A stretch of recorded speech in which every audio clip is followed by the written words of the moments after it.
Bon, après un épisode 7 décevant, un 8ème qui a divisé les fans et un spin-off en demi-teinte, Disney décide de lancer sa première série sur son service de streaming concurrent direct de Netflix, Amazon et dorénavant Apple. Vous l'aurez compris, aujourd'hui on va aborder ensemble la série The Mandalorian.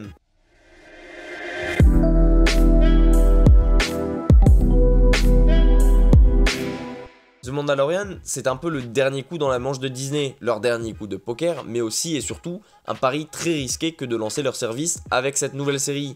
En effet, après les déboires concernant la nouvelle trilogie de l'univers emblématique de Star Wars et tout ce qui tourne autour, notamment le dernier film, il faut vite se ressaisir pour Disney et ainsi relancer la machine. Car rater cette occasion mettrait peut-être un terme définitif au peu de confiance que les fans avaient su placer en Disney. The Mandalorian, c'est donc une série en 8 épisodes. Histoire de vous remettre un peu dans le contexte, elle prend ses marques peu après la chute de l'Empire, soit 5 ans après l'épisode 6, et donc peu de temps avant le réveil de la Force.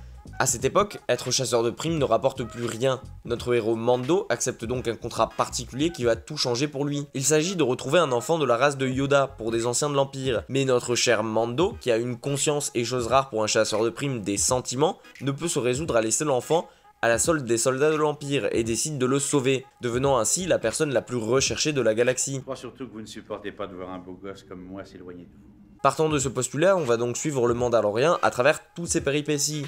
Que ce soit pour de simples contrats ou bien dans sa fuite, on va peu à peu se prendre d'amitié pour nos deux compagnons d'aventure. Car oui, si l'on suit les aventures de notre chasseur de primes, bébé Yoda a lui aussi son importance et va souvent aider ou même intervenir à travers ses épisodes grâce au pouvoir de la force qu'il possède déjà. Et comme nous nous retrouvons souvent seuls à leur côté, c'est un peu comme si nous vivions l'aventure avec eux. Disney l'a compris et c'est donc un duo façon Han Solo et Chewie qui nous est proposé ici. C'est en partie ce qui explique son succès. Mais The Mandalorian ne se résume pas qu'à ça. C'est aussi et surtout de la finesse dans l'écriture de chaque épisode. On y voit rapidement la différence avec les derniers films. Ici, on a largement plus de temps pour nous décrire et nous mettre en place un univers, et donc plus de temps pour nous attacher à un personnage en particulier, mais aussi et surtout plus de temps pour nous aider à l'aimer. Mais bon, je vais pas vous expliquer le principe d'une série. En effet, notre cher Mando, interprété par la personne de Pedro Pascal, qui a au hasard joué dans Game of Thrones rien que ça. Say it. Say her name. Say it!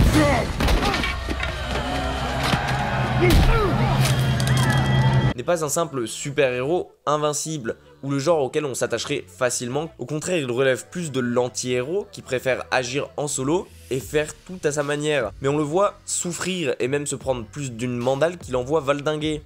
C'est d'ailleurs ce qui lui donne son côté humain. Parfois même on le verra se faire aider contre son gré par d'autres protagonistes. En général, on aura d'ailleurs peu de temps pour s'habituer à ces derniers, mais c'est un mal nécessaire qui permet de dynamiser la série. Ce qui est de bien aussi, c'est que chaque épisode est véritablement différent, autant de par sa construction que de par son exécution. Chaque ambiance y est propre, mais aussi chaque décor et surtout chaque musique. Remplie d'action, cette série apporte le côté Far West qu'il manquait à Star Wars. Pas question donc pour nous de s'ennuyer.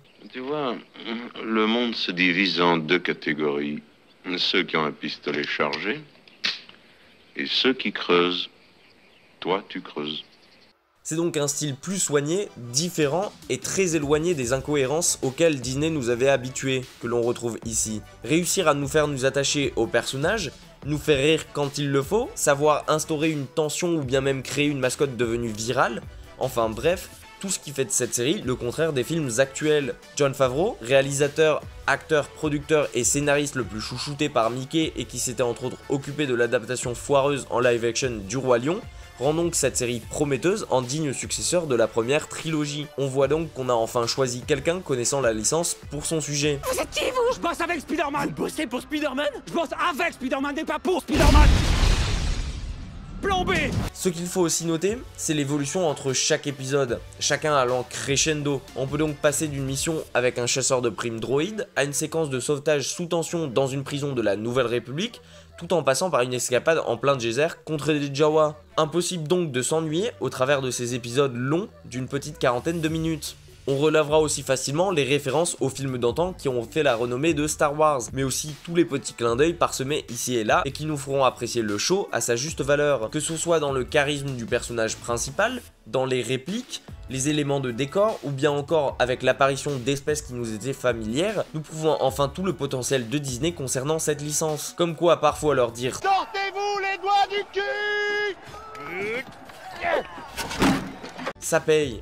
Je dois vous avouer qu'en tant que fan de la licence, j'avais un mauvais pressentiment concernant cette série, Tout cela ne me dit rien qui vaille. suite au massacre lié à la dernière trilogie, et il faut dire que j'ai été plus qu'enthousiasmé par ce que j'ai vu. C'est donc un véritable retour aux sources que nous propose enfin Disney et qui nous fera le plus grand bien que de plonger dans son univers. Alors si comme moi vous êtes fan du Star Wars de George Lucas, vous ne devriez pas en ressortir déçu.